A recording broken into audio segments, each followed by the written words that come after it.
बंधुओं नमस्कार। कल की वीडियो में आपने स्वयंभू मनु की जो आगे संतानें हुई उनके आगे किस प्रकार उनका वंश चला ये सुना था। और अंत में आपने सुना था कि जो सती थी दक्ष प्रजापति की पुत्री, उन दक्ष ने भगवान शंकर का बड़ा अपमान किया। तो आज यहाँ पर इस श्रीमद् भागवत में आपने ये कथा रामायण में भी सुनी है और वही प्रसंग आज यहाँ पर इस श्रीमद् भागवत में आ रहा है कि किस प्रकार दक्ष प्रजापति और शंकर के बीच ये सब हुआ। तो यहाँ पर आज इस वीडियो में इस अध्याय 2 स्कंद 4 का अध्याय 2 है। इसमें दक्ष प्रजापति और शंकर के बीच का मनोमालिन्य किस प्रकार हुआ ये आज हम देखेंगे और आगे की वीडियो फिर आपको बड़ी अच्छी लगेगी, ऐसा मेरा मत है। तो सुनिए। तो विदुर जी ने पूछा कि ब्राह्मण, प्रजापति दक्ष तो अपनी लड़कियों से बहुत ही स्नेह रखते थे, फिर उन्होंने अपनी कन्या सती का अनादर करके शीलवानों में सबसे श्रेष्ठ श्री महादेव जी से द्वेष क्यों किया। ये पूछ रहे हैं यहाँ पर कि श्री महादेव जी से द्वेष उन्होंने क्यों किया। और ये कह रहे हैं कि महादेव जी भी चराचर के गुरु, वैर रहित, शांत मूर्ति, आत्माराम और जगत के परम आराध्य देव हैं, उनसे भला कोई क्यों वैर करेगा। भगवान उन ससुर और दामादों में इतना विद्वेष कैसे हो गया जिसके कारण सती ने अपने दुस्त्यज प्राणों तक की बलि दे दी, यह आप मुझसे कहिए। तो मैत्रेय जी आगे बताते हैं, कहते हैं कि विदुर जी, क्या हुआ उस समय कि पहले एक बार प्रजापतियों के यज्ञ में सब बड़े बड़े ऋषि, देवता, मुनि और अग्नि आदि अपने अपने अनुयायियों के सहित एकत्र हुए थे। उसी समय प्रजापति दक्ष ने भी उसी सभा में प्रवेश किया। वे अपने तेज से सूर्य के समान प्रकाशमान थे और उस विशाल सभा भवन का अंधकार दूर किए देते थे। उन्हें आया देख ब्रह्मा जी और महादेव जी के अतिरिक्त अग्नि पर्यंत सभी सभासद उनके तेज से प्रभावित होकर अपने अपने आसनों से उठकर खड़े हो गए। इस प्रकार समस्त सभासदों से भली भांति सम्मान प्राप्त करके तेजस्वी दक्ष जगत पिता ब्रह्मा जी को प्रणाम कर उनकी आज्ञा से अपने आसन पर बैठ गए। परंतु महादेव जी को पहले से ही बैठा देख तथा उनसे अभ्युत्थान आदि के रूप में कुछ भी आदर न पाकर दक्ष उनका व्यवहार सहन न कर सका। उन्होंने उनकी ओर टेढ़ी नजर से इस प्रकार देखा मानो उन्हें वे क्रोधाग्नि से जला डालेंगे। फिर कहने लगे, देवता और अग्नियों के सहित समस्त ब्रह्म ऋषिगण मेरी बात सुने। मैं ना समझी या द्वेषवश नहीं कहता, बल्कि शिष्टाचार की बात कहता हूँ। यह निर्लज्ज महादेव समस्त लोकपालों की पवित्र कीर्ति को धूल में मिला रहा है। देखिए, इस घमंडी ने सत्पुरुषों के आचरण को लांछित एवं मटियामेट कर दिया है। बंदर के से नेत्र वाले इसने सत्पुरुषों के समान मेरी सावित्री सरीखी मृग नयनी पवित्र कन्या का अग्नि और ब्राह्मणों के सामने पानी ग्रहण किया था, इसलिए यह एक प्रकार मेरे पुत्र के समान हो गया है। उचित तो यह था कि यह उठकर मेरा स्वागत करता, मुझे प्रणाम करता, किंतु इसने वाणी से भी मेरा सत्कार नहीं किया। हाय, जिस प्रकार शूद्र को कोई वेद पढ़ा दे, उसी प्रकार मैंने इच्छा न होते हुए भी भाविवश इसको अपनी सुकुमारी कन्या दे दी। इसने सत्कर्म का लोप कर दिया। यह सदा अपवित्र रहता है, बड़ा घमंडी है और धर्म की मर्यादा को तोड़ रहा है। यह प्रेतों के निवास स्थान भयंकर शमशानों में भूत प्रेतों को साथ लिए घूमता है। पूरे पागल की तरह सिर के बाल बिखेरे नंग धड़ंग भटकता है, कभी हंसता है, कभी रोता है। यह सारे शरीर पर चिता की अपवित्र भस्म लपेटे रहता है। गले में भूतों के पहनने योग्य नरमुंडों की माला और सारे शरीर में हड्डियों के गहने पहनता है। यह बस नाम भर का ही शिव है, वास्तव में यह पूरा अशिव अमंगल रूप है।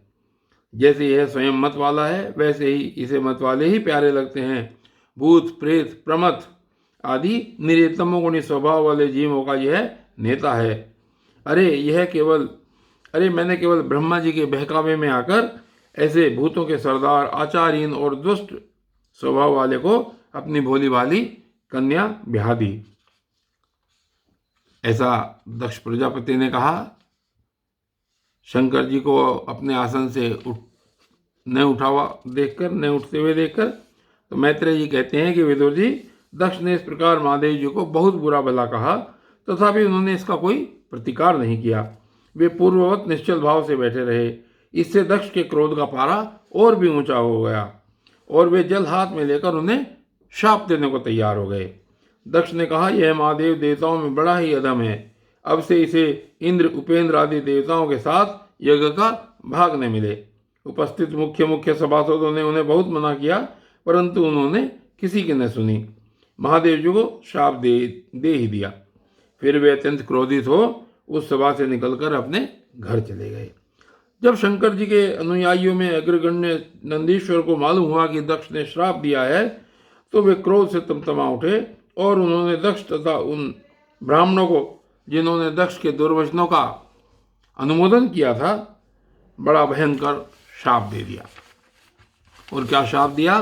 वे बोले कि जो इस मरण धर्म शरीर में ही अभिमान करके किसी से भी द्रोह न करने वाले भगवान शंकर से द्वेष करता है, वह भेद बुद्धि वाला मूर्ख दक्ष तत्व ज्ञान से विमुख ही रहे।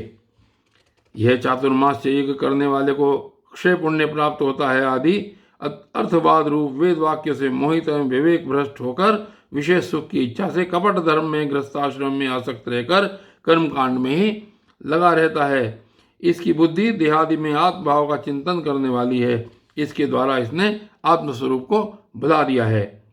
यह साक्षात पशु के ही समान है, अतः अत्यंत स्त्री लंपट हो और शीघ्र ही इसका मुंह बकरे का हो जाए। यह मूर्ख कर्ममयी अविद्या को ही विद्या समझता है। इसलिए यह और जो लोग भगवान शंकर का अपमान करने वाले इस दुष्ट के पीछे पीछे चलने वाले हैं, वे सभी जन्म मरण रूप संसार चक्र में पड़े रहें। वेदवाणी रूप लता फल श्रुति रूप पुष्पों से सुशोभित है। उसके कर्म फल रूप मनमोहक गंध से इनके चित्त क्षुब्ध हो रहे हैं। इससे ये शंकर द्रोही कर्मों के जाल में ही फंसे रहें। ये ब्राह्मण लोग भक्षय के विचार को छोड़कर केवल पेट पालने के लिए ही विद्या तप और व्रत आदि का आश्रय लें तथा धन, शरीर और इंद्रियों के सुख को ही सुख मानकर उन्हीं के गुलाम बनकर दुनिया में भीख मांगते भटका करें। नंदीश्वर के मुख से इस प्रकार ब्राह्मण कुल के लिए शाप सुनकर उसके बदले में भृगुजी ने यह दुस्तर शाप रूप ब्रह्मदंड दिया। जो लोग शिव भक्त हैं तथा जो उन भक्तों के अनुयायी हैं, वे सत शास्त्रों के विरुद्ध आचरण करने वाले और पाखंडी हों। जो लोग शौचाचार विहीन, मंदबुद्धि तथा जटा, राख और हड्डियों को धारण करते हैं, वे ही शैव संप्रदाय में दीक्षित हों, जिससे सुरा और आसुरी देवताओं के समान आदरणीय हैं। अरे तुम लोग जो धर्म मर्यादा के संस्थापक एवं वर्णाश्रमियों के रक्षक वेद और ब्राह्मणों की निंदा करते हो, इससे मालूम होता है कि तुमने पाखंड का आश्रय ले रखा है। यह वेद मार्ग ही लोगों के लिए कल्याणकारी और सनातन मार्ग है। पूर्व पुरुष इसी पर चलते आए हैं और इसके मूल साक्षात श्री विष्णु भगवान हैं।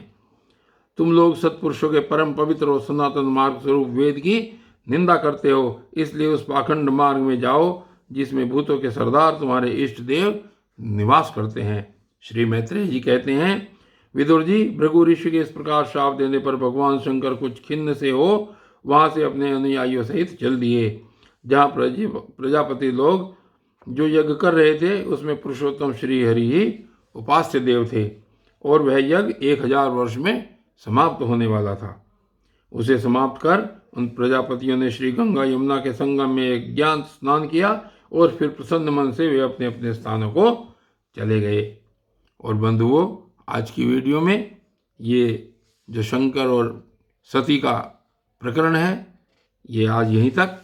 और कल आगे क्या होता है कि सती पिता के यहाँ किस प्रकार यज्ञोत्सव में जाती है और आग्रह करती है, ये कथा आगे श्रीमद् भागवत की कल चलेगी। तब तक के लिए धन्यवाद।